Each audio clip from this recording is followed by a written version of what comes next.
திருவள்ளூர் நகர ஜேஎன் சாலை, பந்தியாபேட்டை பகுதிகளில் கடைகள் இடிக்கப்பட்ட நிலையில் வீடுகளையும் இடிக்கப் போவதாக வந்த தகவலை அடுத்து அந்த பகுதியினர் மாவட்ட ஆட்சியர் அலுவலகத்தை முற்றுகையிட்டனர். ஆக்கிரமித்து கட்டப்பட்டதாக கூறி 20க்கும் மேற்பட்ட கடைகள் மற்றும் வீடுகள் இடிக்கப்பட்ட நிலையில் கடைக்கு பின்புறம் உள்ள வீடுகளையும் இடிக்கப் போவதாக தகவல் வந்தது. இதனால் 50க்கும் மேற்பட்டோர் ஆட்சியர் அலுவலகத்தை முற்றுகையிட்டு ஆர்ப்பாட்டத்தில் ஈடுபட்டனர். எங்களுக்கு மறுபடி என்ன சொல்லுங்க, நாங்க வீட காலி பண்ண முடியாதுங்க. செத்தாலைங்க தான் சாவாங்க. என்ன பண்ணிடுவீங்க? முடிஞ்சு போனா சாவடிப்பீங்க. உயிரே ஆதாரமே போது உயிர் வாழ்ந்து நாங்க பண்ண போறோம். அகதி மாதிரி எங்களால வேற இடத்துல போய் வாழ முடியாதுங்க. செத்தாலே என் போனங்க, எங்களோட போனங்களை எங்க இடத்துல தாங்க சாவோம். இதால எங்க உயிர் போனா எங்க என்ன ஆனாலும் பரவாயில்லங்க. இது தாங்க கேட்டா நீங்க காப்பனூர் பஞ்சாயத்து, இன்னொருத்தனை கேட்டா நீங்க நகராட்சி, எதுங்க நாங்க மக்கள் தானே, தமிழ்நாட்டில் தானே இருக்கோம். இப்ப நடக்குற மக்களாட்சி தானே சொல்றீங்க, மக்களாட்சி தானே நடக்குது. இப்ப மக்களுக்கு நல்லது பண்ணுங்க. திருப்பூர் மாவட்டம் திருமுருகன்பூண்டி அருகே சாலை ஓரம் நிறுத்தப்பட்டிருந்த காரின் ஓட்டுநர் கதவை திடீரென திறந்தபோது இருசக்கர வாகனம் மோதியதில் பனியன் தொழிலாளி உயிரிழந்தார். திருமுருகன்பூண்டி அருகே அண்ணாநகர் பகுதியில் சாலை ஓரம் நின்றிருந்த கார் ஓட்டுநர் பின்னால் வரும் வாகனத்தை கவனிக்காமல் கார் கதவை வேகமாக திறந்துள்ளார். அப்போது இருசக்கர வாகனம் மோதியதில் ஈரோடு மாவட்டம் தாளவாடியைச் சேர்ந்த பாலகிருஷ்ணன் என்பவர் கீழே விழுந்து படுகாயமடைந்தார்.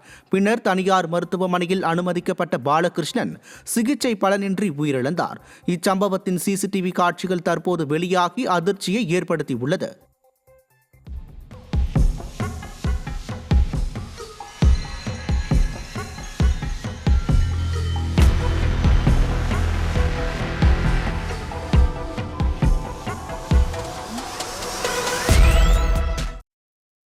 சிவகங்கை மாவட்டம் இளையான்குடி அருகே 2 சிறுமிகள் கண்மாயில் மூழ்கி இறந்ததில் மானாமதுரை திமுக சட்டமன்ற உறுப்பினருடன் சிறுமியின் உறவினர்கள் வாக்குவாதம் செய்தனர். ஆழிமதுரை கிராமத்தில் 8 வயது குழந்தையும் 4 வயது குழந்தையும் பள்ளிக்கு சென்று வீடு திரும்பாமல் கண்மாயில் இறந்து கிடந்தனர்.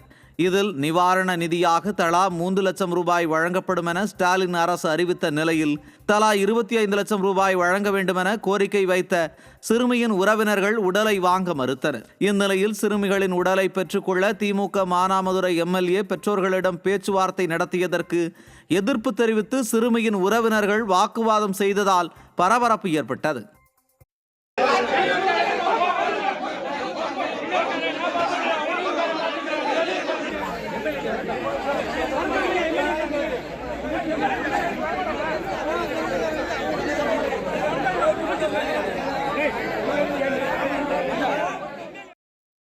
செங்கல்பட்டு அருகே சாலை விபத்தில் உயிரிழந்த சலவை தொழிலாளியின் குடும்பத்தினருக்கு உரிய இழப்பீடு வழங்க கோரி விபத்து ஏற்படுத்தியவர் வீட்டின் முன்பு உறவினர்கள் போராட்டத்தில் ஈடுபட்டனர். கடுக்கப்பட்டு பகுதியைச் சேர்ந்த சலவை தொழிலாளி ஐயனார் என்பவர் சாலையோரம் நடந்து சென்றபோது டிராக்டர் மோதி உயிரிழந்தார்.